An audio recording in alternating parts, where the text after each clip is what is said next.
وہ چند مہینے جج رہے، اس کے بعد ان کو سیک کر دیا گیا۔ اس کے بعد نون لیگ نے ان کو جا کے گلگت بلتستان میں جج لگا دیا۔ آپ اندازہ لگائیں کہ یہ سائیول کے رہنے والے ہیں، پھر یہ انہوں نے سندھ میں پریکٹس کی، اور اس کے بعد ان کو گلگت بلتستان میں جا کر کے نون لیگ نے 2015 میں ان کو اپنا جا کے وہاں پہ جج لگا دیا۔ اور یہی مصیبت ہوتی ہے کہ جب اس طرح کے لوگ جج اپوائنٹ کیے جائیں اور بعد میں وہ، آپ دیکھیے کتنا مطلب مضحکہ خیز شگوفہ ہے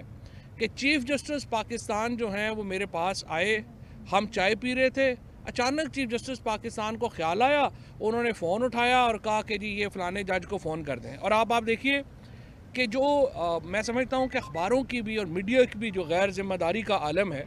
اور اسی لیے میں ہمیشہ اس کو ایمفیسس کرتا ہوں کہ آپ کا ایڈیٹوریل چیک ہونے بڑے امپورٹنٹ ہیں۔ اس طرح کی کبھی کوئی خبر جو ہے وہ کسی باہر کے بڑے اخبار میں اس طرح سے بغیر ایڈیٹوریل کے نہیں لگ سکتی۔ اس اخبار نے یہ بھی چیک کرنا مناسب نہیں سمجھا کہ جس جج کا وہ نام لے رہے ہیں وہ جج بینچ میں ہی نہیں ہے، اور آپ نے ایک پورے سٹنگ جج کا نام لے کے آپ نے اتنی بڑی ہیڈ لائن لگا دی، اخباریں لگا دی۔ بہت ہی میں سمجھتا ہوں غیر ذمہ داری کا مظاہرہ کیا گیا اخبار کی طرف سے، جو بڑا انفارچونیٹ ہے، اور میں اس کو ویلکم کرتا ہوں آج جو چیف جسٹس صاحب نے اس کو جو سو موٹو نوٹس دیا۔ اس کے ساتھ میں یہ کہ نون لیگ کے شاہد خاقان عباسی صاحب اور خواجہ آصف نے اس نوٹس لینے کے بعد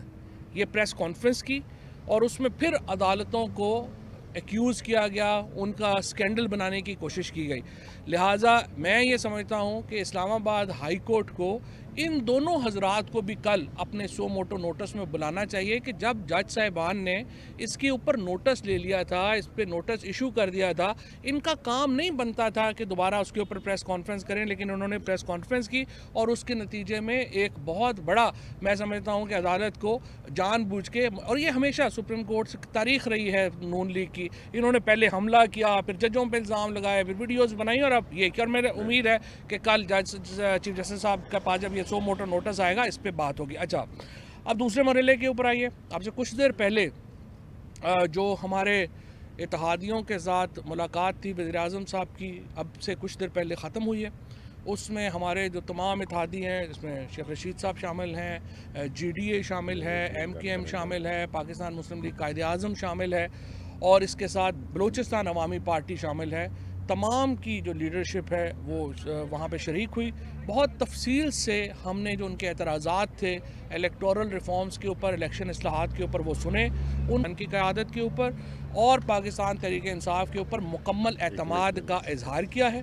لہٰذا اب فیصلہ آج یہ مشترکہ فیصلہ ہوا ہے آج کے اجلاس میں کہ پارلیمنٹ کا جو مشترکہ اجلاس ہے وہ بدھ کے دن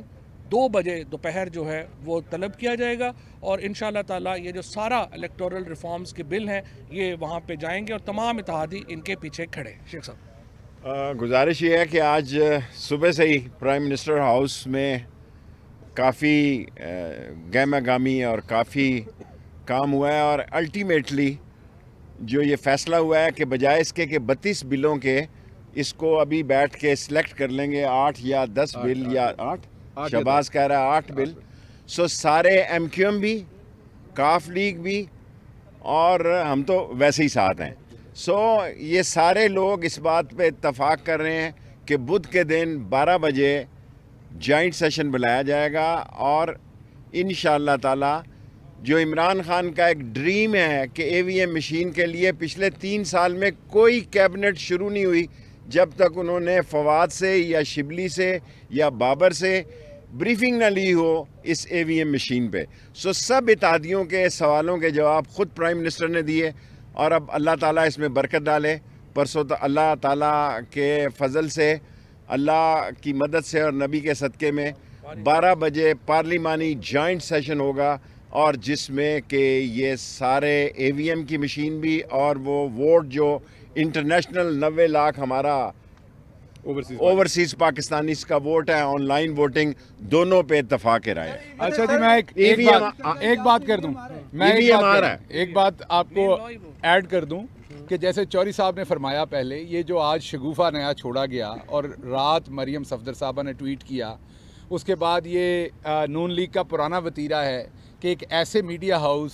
میرے سے تو وہ ویسے ہی بہت پیار کرتے ہیں اور میرا ان سے پیار ہے بھی، ان کی یہ 9ویں جھوٹی سٹوری ہے شریف برادران کے لیے. اگر وہ چاہیں گے تو وہ مجھے بلا لیں آج. میں 9 کی 9 جو جھوٹی سٹوریز انہوں نے شریفوں پہ کی ہیں وہ ان کے تمام جو بڑے بڑے پنڈت ہیں ان کے بیٹھے ہوئے میڈیا ہاؤس میں ان کے ناموں کے ساتھ وہ سٹوریز دکھا دوں گا, اور جن میں سے بہت ساری بعد میں باؤنس ہوئی. تو یہ وہی اٹارنی جنرل ہے, نوٹری پبلک ہے, جس نے نواز شریف کی ڈاکومنٹس کو نوٹرائز کرتا ہے, وہی جج شمیم کے جو ڈاکومنٹ ہے ایفیڈیوٹ ہے جعلی اس کو نوٹرائز کرتا ہے. تو یہ پتہ کیا جائے یہ کس کے کہنے پہ وہاں گئے, اتنی دیر کے بعد یہ خواب کیوں آیا, یہ بھی پوچھا جائے کہ کس کے خرچے پہ لندن میں بیٹھے ہوئے ہیں, اور جیسے چوری صاحب نے کہا 2015 میں یہ کس طرح وہاں جج بنے. دیکھیں جی, سوال کی میرے خیال ضرورت نہیں ہے. فائنلی الحمدللہ تمام وہ اکٹھے ہیں. بدھ کے دن 12 بجے اجلاس ہوگا اور AVM مشین اور اوورسیز ووٹوں کا آن لائن ہے. تھینک یو, بہت شکریہ.